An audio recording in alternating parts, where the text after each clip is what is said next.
I love fighting games. I literally play just about almost everything when it comes to fighting games. And for the past 5 years, I've noticed something. And this feels like an ongoing trend that won't stop. So today I'm going to talk about this ongoing trend that I keep seeing with the modern fighting game. Hopefully for the people that do play fighting games and care about the future of fighting games, understands what I'm talking about. And today we're going to get into this issue. So without further ado, let's fucking go. Now I know I'm not the only one that feels this way, but a lot of the fighting game series that we love to play, that we've been playing for years, have been becoming way more dumbed down and quote unquote easier. Now some of you by now may know exactly what I'm talking about. Some of you might not be convinced. And in this video, I'm going to prove exactly what I mean by fighting games becoming a lot more dumbed down. So I picked a few fighting games that we all might be individually familiar with. I should have timestamps on the screen for each fighting game that I'm going to be covering. You can either click to that specific part, or you can just watch the whole video through and understand my full point. But anyways, let's start off with Street Fighter V. Now Street Fighter is the fighting game series that I probably played the least throughout my years. But holy fucking shit, man, Street Fighter V that game is something else. As far as I know, Street Fighter Neutral has been about two different things: foot seats and or spacing and timing. Even without having much experience in the other Street Fighter games, you can look back at older Street Fighter games and see the benefit of respecting your opponent's space and his buttons, while at the same time respecting your own, which in essence is spacing. But in Street Fighter V, the reward for staying on the offense and letting your opponent stay on defense is way too high and way too unbalanced in my opinion. Even in the same token, block strings lead to big damage or just big combos in general. And if the person attacking you pushes you back far enough on block, all they have to do is dash right back in. Dash is literally third strike fast, if not faster than third strike. Dash is absolutely unseeable, and it's crazy how they allow that in the game. You can barely see dash. Dash up grabs are super scary, and in a block string, you're in a really weird situation when the opponent can just easily just stop what they're doing in the block string. They can walk up, reset, or they can just walk up and go for a grab. That's all they have to do, and it's that easy. And you on defense can possibly read a throw and tech the throw, but the startup frames on throw are extremely long. And if you whiff that grab, well, woohoo, you're in for some damage, alright? You're in for some fucking big ass damage. Now they can easily solve the scenario I just made up by adding more pushback. But of course they're not going to do it 5 or 6, however many years into the game. So you might as well just put the stick down when you're on block and not fight for your life and stay on tilt. And from what I hear, a lot of other players that have been playing Street Fighter V don't like the game. They've stopped playing it and played another game. And there's nothing wrong with having an offensive heavy game. Third Strike was an offensive heavy game, but you had tools to force your way back in and make yourself look deadly. So basically, offensive pressure in Street Fighter has never been easier before. And that's part of the reason why I've got to mid-level play so fast, is because of how easy Street Fighter is. On top of that, you have V-trigger, you have crush counters, you have all these different things to just keep your opponent on tilt. I mean, have you seen Guile's V-triggers and V-skills? Have you seen that? You can deal with it, but Jesus Christ, man, good luck dealing with that shit. Welcome to the King of Iron Fist Tournament 7. Now on to Tekken 7. Now I have a love-hate relationship with Tekken 7 specifically, but oh my god, I can't lie, Tekken as a whole is a really beautiful game.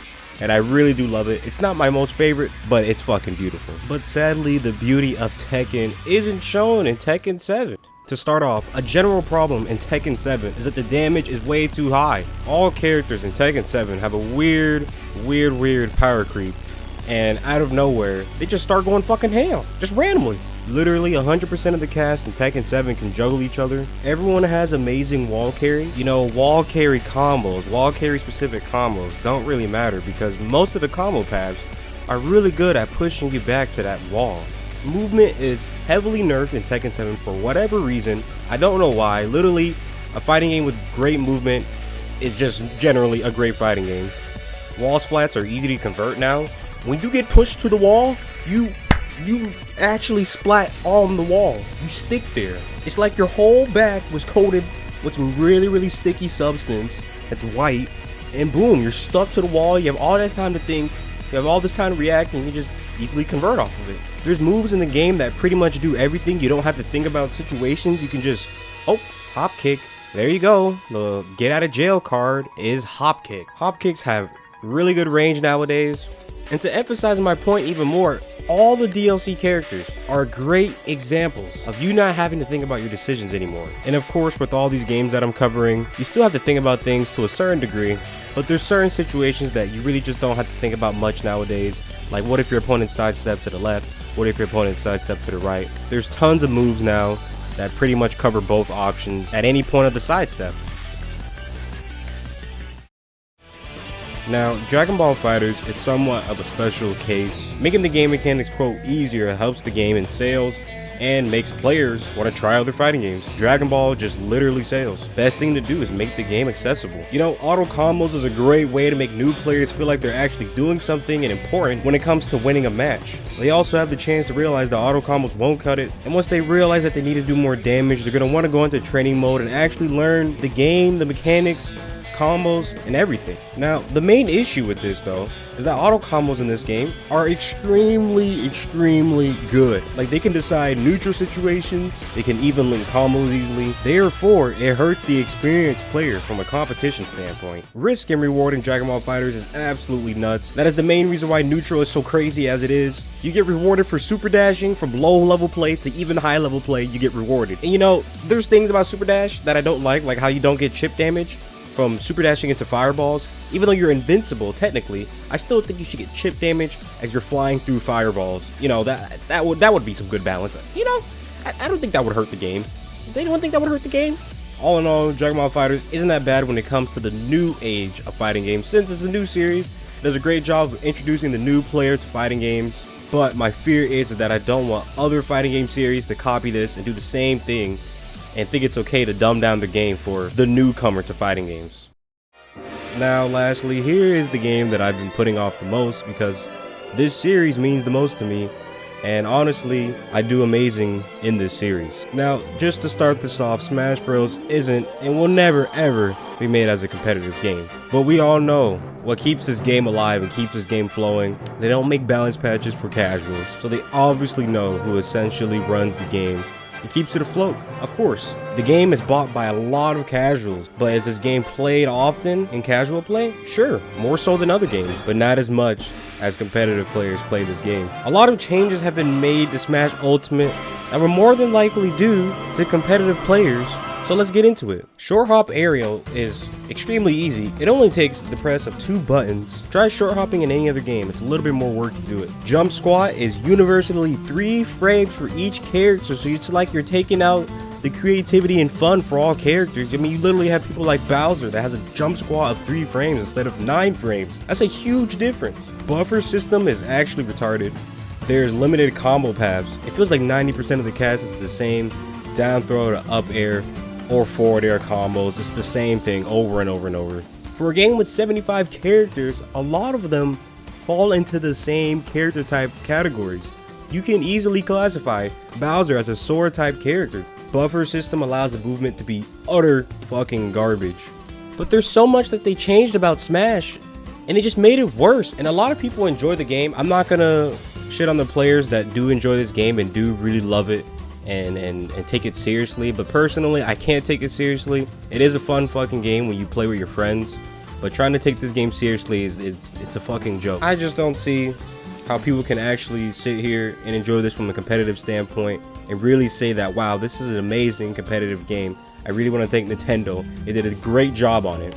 By far, this is the ultimate fuck up in the modern generation of fighting games. I fucking care about this series. I love this shit to death. And it saddens me that fucking Ultimate is a disappointment. And I only feel this way about Ultimate because Ultimate has some weird decisions. It has some really weird mechanics where you just do the same thing over and over. All the situations are the exact same. There's not a lot of hype moments. You can't get hype about killing someone at 40%. I just don't see, how can you do that? So in this video, I covered 4 different games, many different topics, and overall, gameplay mechanics are becoming more simplified. Decision making is becoming simplified. gameplay mechanics are limited, which limits player creativity and skill, adding mechanics to help the new player but hurt the experienced player. And I left out some other key details like developer feedback being a little bit sucky, but I can't blame them at the same time. The community can be bitchy, and as well as lack of features in fighting games like tutorial, customization, sometimes story, and even arcade mode. They try to entice new players to come and play their game, but they don't have good things like arcade mode or even a good story. So those are basically all my points on all those different games. Let me know if you even agree with the general statement of fighting games becoming easier. If you don't, let me know down in the comments. I like to talk about things like this. I like making dialogue about fighting games. You know, this is basically what I love. This is my passion. So share this with other people if you think this is important. Subscribe if you like my fucking content and editing. You better fucking do it. And enjoy the rest of your internet browsing.